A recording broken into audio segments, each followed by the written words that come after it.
నమస్తే, welcome to Anveshi TV news. వార్తల్లో ముందుగా ముఖ్యాంశాలు. నా భుజానికున్నది భారతీయ టీకానే, బోరిస్ జాన్సన్.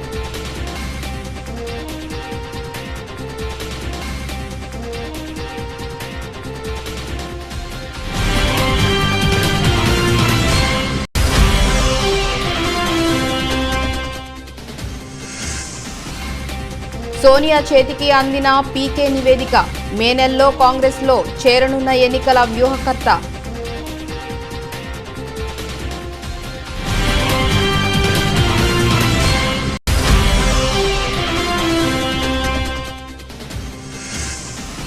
ఆర్థిక నేరగాళ్లను అప్పగించాలి, ఇంగ్లాండ్కు స్పష్టం చేసిన భారత్. సహకరిస్తామన్న బోరిస్.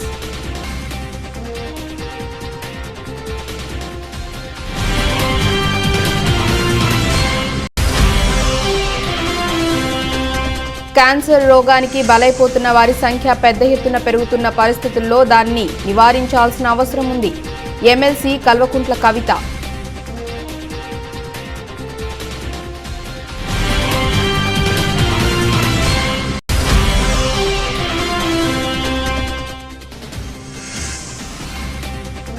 విశాఖలో జాబ్ మేళాను ప్రారంభించిన ఎంపీ. యువతకు మెరుగైన జీవితం కల్పించాలనే ఉద్దేశమన్న విజయసాయిరెడ్డి.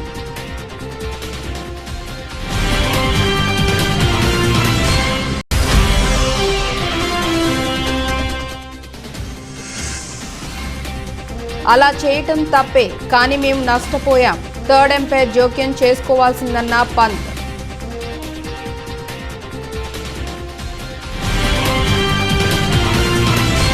తనతో సహా 100 కోట్ల మందికి పైగా ప్రజలకు భారత్ కోవిడ్ టీకా అందించిందని బోరిస్ ప్రశంసించారు.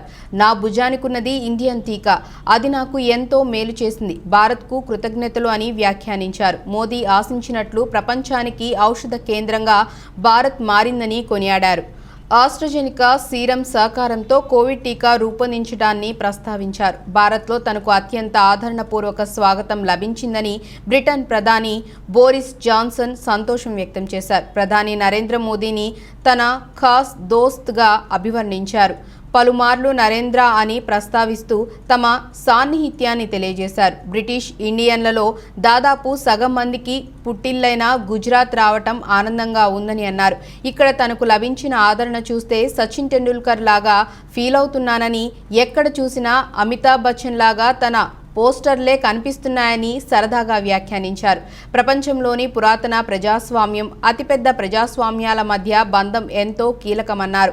అంతకుముందు రాష్ట్రపతి భవన్ వద్ద జాన్సన్ కు ఘనంగా గార్డ్ ఆఫ్ ఆనర్ స్వాగతం లభించింది.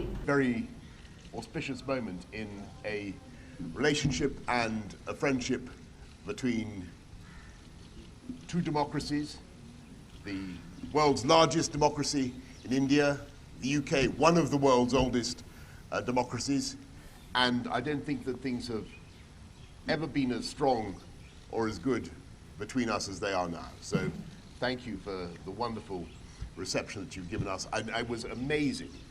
I want to say particularly to the people of Gujarat. We had, I mean, they put on a most fantastic welcome for us yesterday, Narendra. It was absolutely extraordinary. I've never seen such a joyful reception. I wouldn't get that necessarily everywhere in the world, but it was absolutely fantastic to come and see your own home state for the first time. So thank you all very much. Thank you.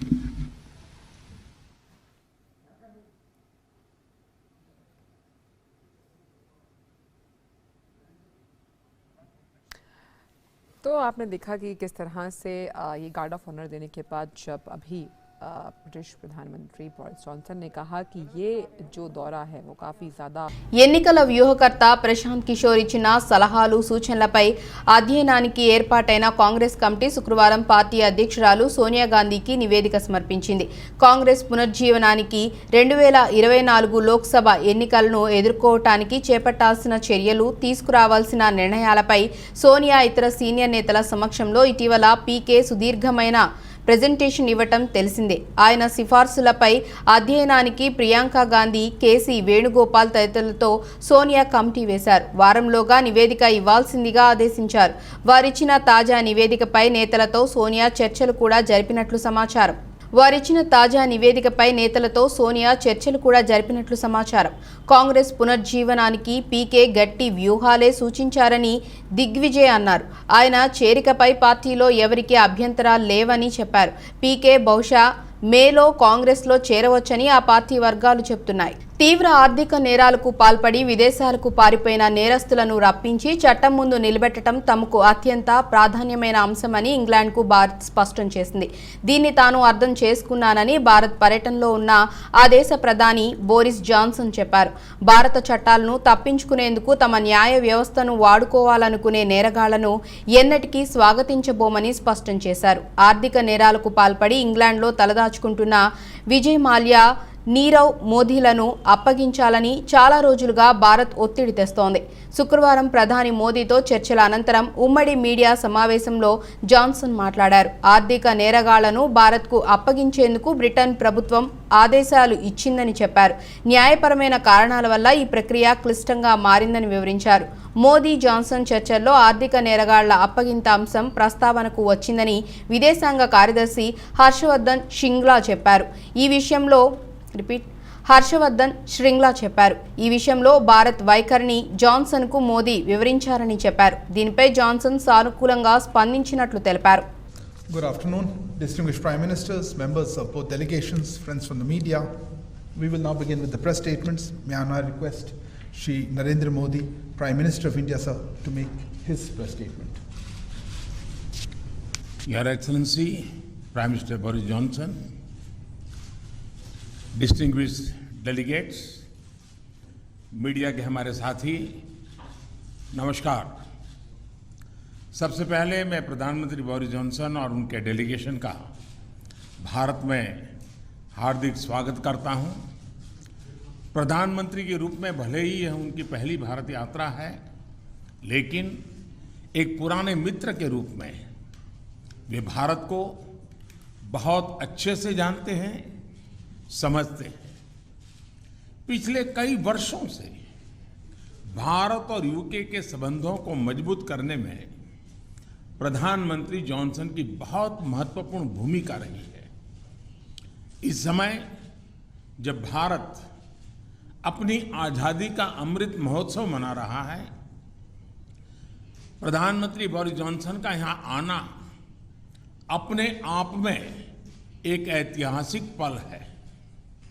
और कल तो पूरे भारत ने देखा है कि आपने अपनी भारत यात्रा का शुभारंभ साबरमती आश्रम में महात्मा गांधी को श्रद्धा सुमन अर्पित करके किया।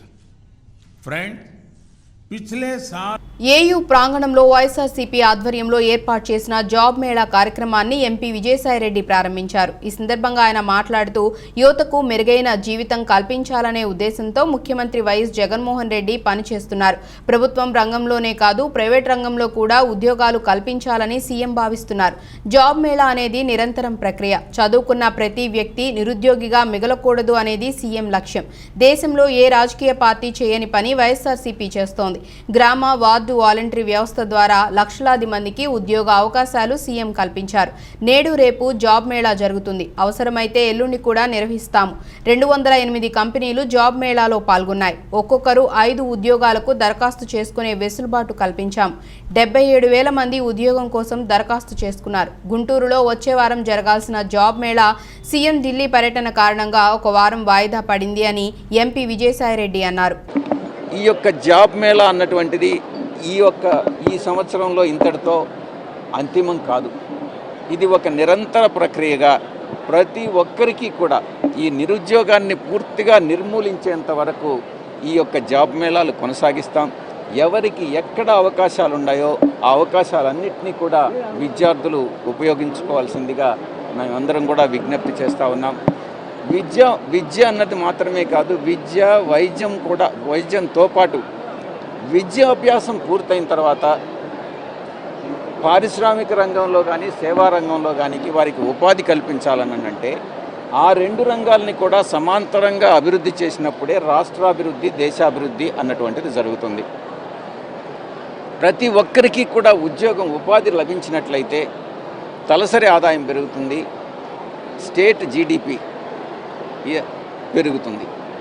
ఇవి రెండు పెరిగి తలసరి ఆదాయము, స్థూల ఉత్పత్తి రెండు పెరిగినప్పుడే రాష్ట్ర అభివృద్ధి, మన ప్రజల మనుగడ, జీవన ప్రమాణాలు పెరుగుతాయి. కాబట్టి ఆ దిశగా అడుగులు వేస్తూ వైఎస్ఆర్ కాంగ్రెస్ పార్టీ అధ్యక్షులు ఈరోజు పరిపాలన కొనసాగించడం జరుగుతూ ఉంది. దీన్ని భవిష్యత్తులో కూడా మేము కొనసాగిస్తాం. తప్పకుండా ప్రతి ఒక్కరికి కూడా ఉద్యోగ అవకాశాలు కల్పిస్తాం.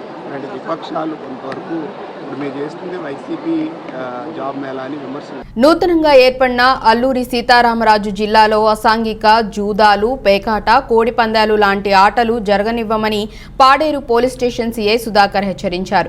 మీడియాతో ఆయన మాట్లాడుతూ సమాజానికి కీడు చేసే ఇలాంటి ఆటలు ఆడేవారిని, ఆడించేవారిని కూడా క్షమించబోమని హెచ్చరించారు. ఇందులో ఎంతటి రాజకీయ పలుకుబడి నాయకులు ఉన్నా వారిని చట్టపరంగా పట్టుకొని శిక్షిస్తామని అన్నారు. ఇలాంటి ఆటల వలన యువత భవిష్యత్తు పాడవుతుందని అన్నారు. మా ఎస్పెషల్లీ పాడేరు సర్కిల్ వైజ్ ఈ కోడి పందాలు అయితేనేమి, ప్యాకెట్లు అయితేనేమి కొన్ని దగ్గరలో ఆడుతున్నారని మాకు కూడా ఇన్ఫర్మేషన్ వస్తుంది. అయితే ఏంటంటే మేము అక్కడికి వెళ్ళేసరికి యాక్చువల్గా వీళ్ళు ఏంటంటే ఈ కొండ మీద ఈ కొద్దిగా ఎత్తైన ప్రదేశంలో బాగా ఆడడం వల్ల విజిబిలిటీ వాళ్ళకి మేము వస్తున్నామని తెలిసి కొద్దిగా అందరూ వెళ్ళిపోవడం జరుగుతుంది. కానీ తప్పు చేసిన వాడు ఏంటంటే ఎప్పటికైనా దొరుకుతాడు. అలాగే ఈ సమాజానికి అది ఈ కోడి పందాలు ఆడించడం కానీ ఆ ఆర్గనైజేషన్ పట్టుకోవడానికి మేము ట్రై చేస్తున్నాం. మాకు కూడా ఇన్ఫర్మేషన్ ఉంది. కాబట్టి దయచేసి ఈ కోడి పందాల వైపు కానీ లేకపోతే ఈ ప్యాకాట్ కానీ ఇది సమాజాన్ని పూర్తిగా నిర్వీర్యం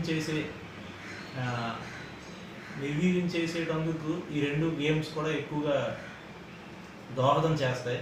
కాబట్టి వీళ్ళు ఎవరైతే ఆడుతున్నారో అలాగే ఆడిస్తున్న వాళ్ళని కూడా మేము త్వరలో పట్టుకొని చట్టపరంగా యాక్షన్ తీసుకుంటామని చెప్తాం. హైదరాబాద్ నుండి గన్నవరం విమానాశ్రయంకి చేరుకున్నాడు జనసేన పార్టీ అధినేత పవన్ కళ్యాణ్. కౌల రైతులను పరామర్శ చేయనున్నారు.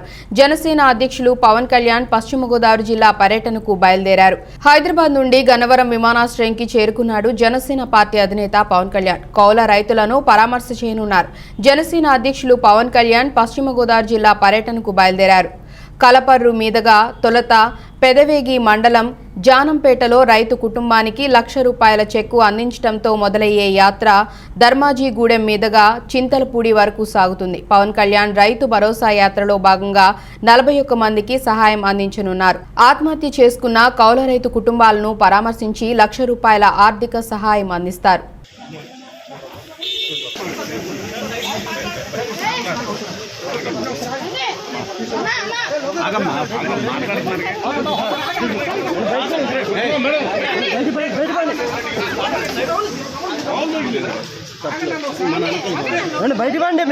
ప్రకాశం జిల్లా ఒంగోలులోని డోక్రా అక్క చెల్లెమ్మలకు వరుసగా 3వ సంవత్సరం వైఎస్ఆర్ సున్నా వడ్డీ పథకాన్ని ₹1,260 కోట్ల డోక్రా అక్క చెల్లెమ్మలకు నేరుగా వారి ఖాతాలోకి జమ చేసిన సీఎం వైఎస్ జగన్మోహన్ రెడ్డి ఇచ్చిన హామీలను ఎక్కడ ఆపకుండా రాష్ట్రంలోనే డ్వాక్రా మహిళల అభివృద్ధి కోసం వైఎస్ఆర్ సున్నా వడ్డీ పథకాన్ని వరుసగా 3వ సంవత్సరం విజయవంతంగా అక్క చెల్లెమ్మల ఖాతాలో జమ చేయటం జరిగిందని అన్నారు.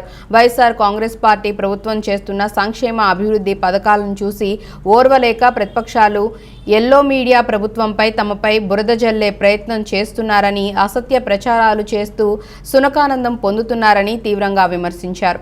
తొలి ఏడాది చెల్లించిన సున్నా వడ్డీ కింద ఏప్రిల్ 2020లో 1,258 కోట్లను చెల్లించాం. ప్రతి అక్కకు ప్రతి చెల్లెమ్మకు మంచి జరిగేలా. రెండవ ఏడాది చెల్లించాల్సిన సున్నా వడ్డీ కింద 2021 ఏప్రిల్లో మరో 1,100 కోట్ల రూపాయలు మన ప్రభుత్వము ప్రతి అక్క చెల్లెమ్మ అకౌంట్లలో నేరుగా జమ చేయడం జరిగింది.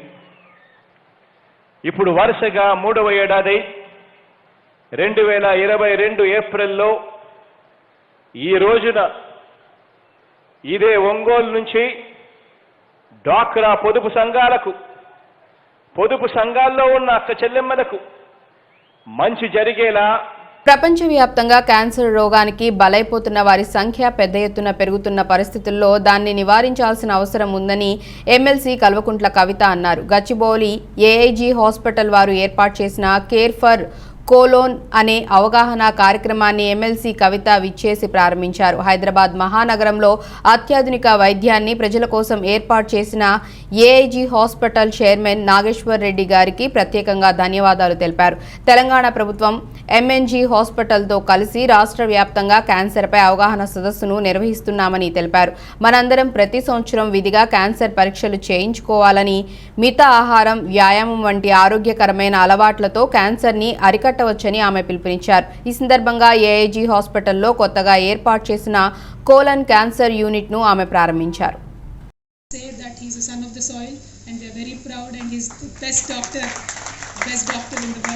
And very friendly doctor as well. So doctor ni చూడగానే సగం రోగం తగ్గిపోతుంది అంటారు కదా. నాగేశ్వర్ రెడ్డి గారిని చూడగానే ఆల్మోస్ట్ 80% తగ్గిపోతుంది. ఎందుకంటే భయపెట్టకుండా ఫ్రెండ్లీగా జరిగేది అన్ని భాషల్లో వివరించగలిగేటటువంటి వ్యక్తి కాబట్టి వారిని చాలా మంది ఇష్టపడతారు. Starting from my mother, everybody wants to get a opinion from him. So I'm very thankful to Nageshwar Reddy garu మీరు ఇచ్చేటటువంటి సర్వీస్కి. పైగా పర్టికులర్గా ఏఐజీ గురించి మాట్లాడినప్పుడు ఇందాక నేను అడుగుతా ఉన్నాను, నేను కోలన్ క్యాన్సర్ గురించి చాలా ప్యాషనేట్గా తెలంగాణ అంతా కూడా అడ్వకేట్ చేయాలనుకుంటున్నాను. కాకపోతే ప్రతి సంవత్సరం ఈ టెస్టులు చేసుకోవాలంటే మరి ఎంత ఖర్చు పెట్టాలి, తక్కువ ధరల్లో మా ప్రజలకు అందుబాటులో ఉంటుందంటే వేరే హాస్పిటల్స్లో సగం డబ్బులకే మా దగ్గర ఆల్మోస్ట్ టెస్టులు చేసేటటువంటి ఒక ఇనిషియేటివ్ ఉందని చెప్తా ఉన్నారు. So I'm very happy sir. But I should also warn you, Telangana government takes health care very seriously. మీతో మేము పోటీ పడతాము. ఎంఎన్జే లాంటి హాస్పిటల్స్ని చాలా స్ట్రెంగ్తెన్ చేసి మా ప్రజలకు అందుబాటులో ఉండేటటువంటి క్యాన్సర్ ట్రీట్మెంట్స్ని హైదరాబాద్లోనే కాకుండా జిల్లా కేంద్రాలకు కూడా తీసుకెళ్లేటటువంటి ఒక ప్రయత్నం జరుగుతాం సార్. అందులో కూడా I strongly believe public private partnership ఉన్నప్పుడే హెల్త్ కేర్ అనేటటువంటి సస్టైన్ అవుతుంది, సక్సెస్ అవుతుంది, ప్రజలకు కూడా అందరికీ అందుబాటులో ఉంటుంది. అల్టిమేట్గా మనం ఎవరమైనా ఇంత బాధ్యతతో పొద్దున 5:30కి లేసి వచ్చి ఇంత సైకిల్లోకి ఇవన్నీ చేసేది ఎందుకంటే కర్నూలు జిల్లాలోని నందికొట్టూరు నియోజకవర్గాన్ని సస్యశ్యామలంగా తీర్చిదిద్దేందుకు సీఎం వైఎస్ జగన్మోహన్ రెడ్డి సహకరిస్తున్నారని, మరింత అభివృద్ధి చేసేందుకు కృషి చేస్తానని శాప్ చైర్మన్ బైరెడ్డి సిద్ధార్థ రెడ్డి మీడియాకు వివరించారు. మీడియాలో తనపై వస్తున్న ఆరోపణలను తీవ్రంగా ఖండించారు. పార్టీ మారే ప్రసక్తి లేదన్నారు. తనపై నమ్మకంతో సీఎం వైఎస్ జగన్మోహన్ రెడ్డి అడిగిన ప్రతి పని చేశారని తెలిపారు. కావాలనే కొన్ని మీడియా సంస్థలు తనపై తప్పుడు ప్రచారం చేస్తున్నట్లు తెలిపారు. ముఖ్యమంత్రి గారి దృష్టికి కూడా నేను తీసుకొని వెళ్ళాను. సీఎం సార్ కూడా ఫస్ట్ ఇటువంటివి పట్టించుకోవడం స్టాప్ చేసి అతనిపైన అతన్ని చేసుకోమనండి, ఇవన్నీ జరుగుతాయని నాకు ముందరే ఊహించిన ఆయన కూడా సార్ నాకు భరోసా ఇవ్వడం లోకేశ్వర్ కలిసి వాస్తవం కాదు. అంటే ఇప్పుడు జీవితం మొన్న ఇంతకుముందు ఒక 6 నెలల క్రితం కలిశారు.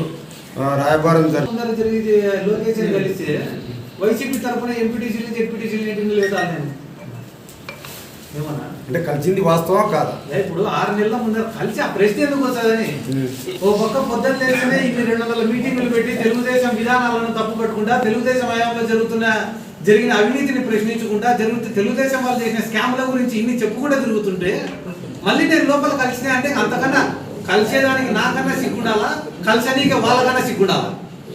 ఇన్ని చిట్నోడికి కూడా కలిసినాడంటే కానీ ఎవరికి సిగ్గుండాలా?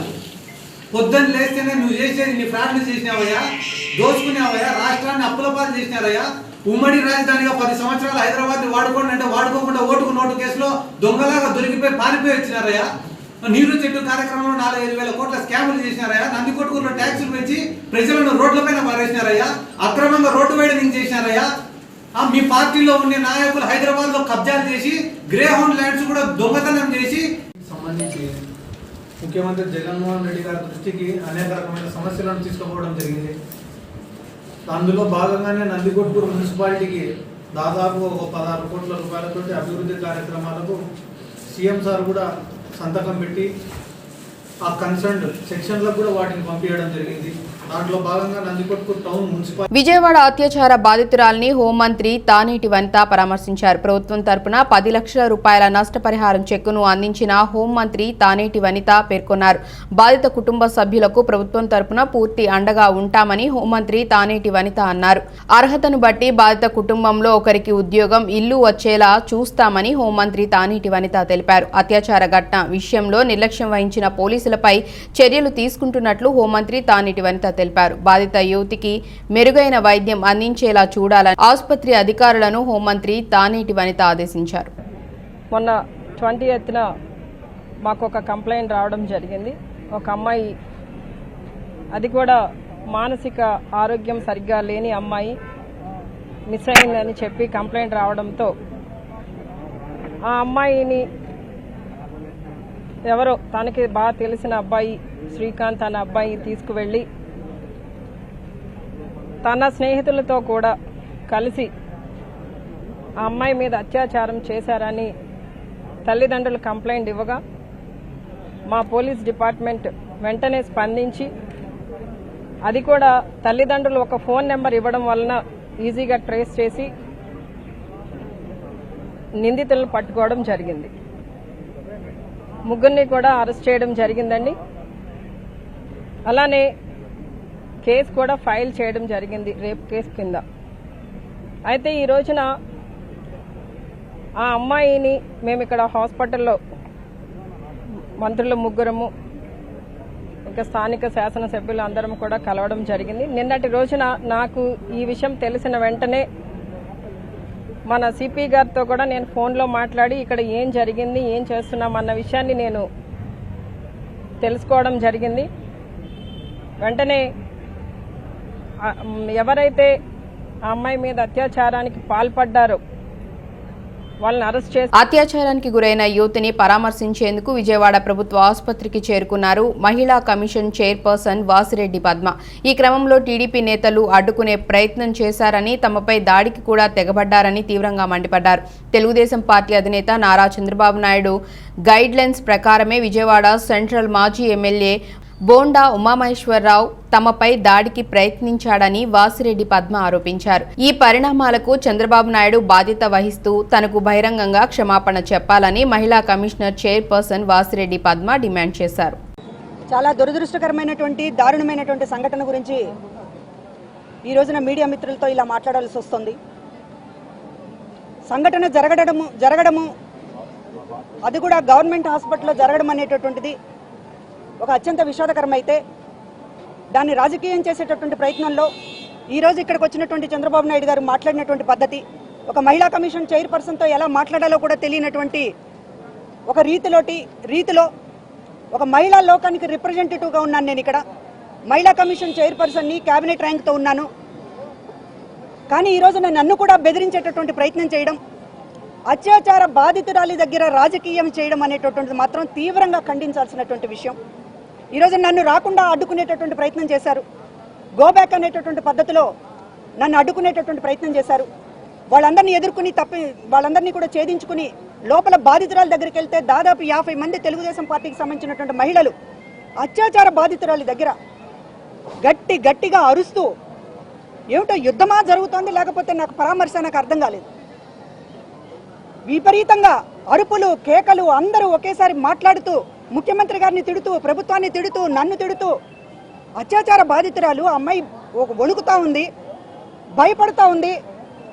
అమ్మాయి గట్టిగా నన్ను కావలించుకుంది. కళ్ళు మూసుకోమ్మా, నువ్వేమి చూడకు, ఏమి వినకు అని చెప్పి కూడా చెప్పినాను. అందరినీ రిక్వెస్ట్ చేశాను, రూమ్ బయటకు వెళ్ళి మీరు గట్టిగా అరవండి, నేను సమాధానం చెప్తాను. కానీ దయచేసి బాధితురాలి దగ్గర దయచేసి అని ఎంత రిక్వెస్ట్ చేసినప్పటికీ కూడా మ్యాచ్ ఆశాంతం వాళ్లు బాగా బౌల్ చేశారు. కానీ చివర్లో పావెల్ మాకు ఆశలు కల్పించాడు. నిజానికి ఆ నోబాల్ అనేది మాకు ఆ సమయంలో అత్యంత విలువైనది. కానీ నా చేతిలో ఏమీ లేదు కదా. ఈ విషయంలో మేము నిజంగా పూర్తి నిరాశకు లోనయ్యామని ఢిల్లీ క్యాపిటల్స్ కెప్టెన్ రిషబ్ పంత్ అన్నాడు. కాగా ఐపీఎల్ 2022లో భాగంగా శుక్రవారం రాజస్థాన్ రాయల్స్తో ఢిల్లీ తలపడిన సంగతి తెలిసిందే. హోరాహోరీగా సాగిన ఈ హై స్కోరింగ్ మ్యాచ్లో చివరి ఓవర్లో ఢిల్లీ విజయానికి 36 పరుగులు అవసరమైన వేళ రాజస్థాన్ తమ బౌలర్ మేక్కాయ్ను రంగంలోకి దించింది. ఈ క్రమంలో తొలి 3 బంతుల్లో ఢిల్లీ బ్యాటర్ రోమన్ పావెల్ సిక్సర్లు బాదాడు. అయితే ఫుల్ టాస్గా వచ్చిన మూడో బంతి నోబాల్గా అనిపించడంతో హై డ్రామా చోటు చేసుకున్న విషయం తెలిసిందే. వార్తలు ముగించే ముందు ముఖ్యాంశాలు మరోసారి. నా భుజానికున్నది భారతీయ టీకానే, బోరిస్ జాన్సన్.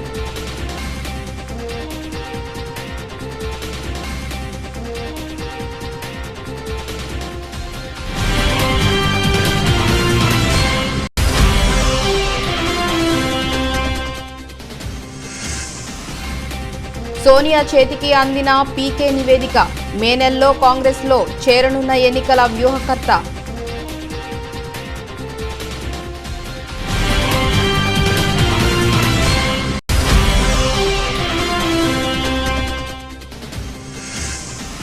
ఆర్థిక నేరగాళ్లను అప్పగించాలి, ఇంగ్లాండ్కు స్పష్టం చేసిన భారత్, సహకరిస్తామన్న బోరిస్.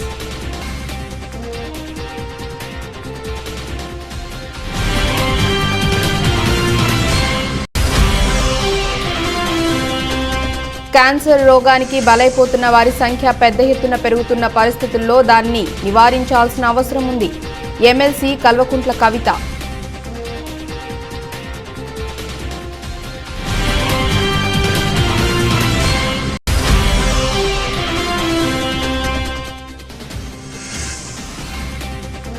విశాఖలో జాబ్ మేళాను ప్రారంభించిన ఎంపీ, యువతకు మెరుగైన జీవితం కల్పించాలనే ఉద్దేశమన్న విజయసాయిరెడ్డి.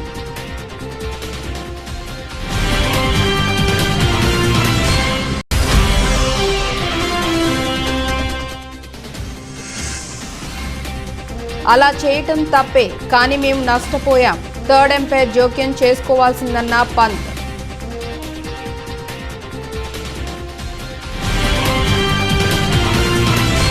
ఇక ఇవి ఇప్పటివరకున్న అప్డేట్స్. నమస్కారం.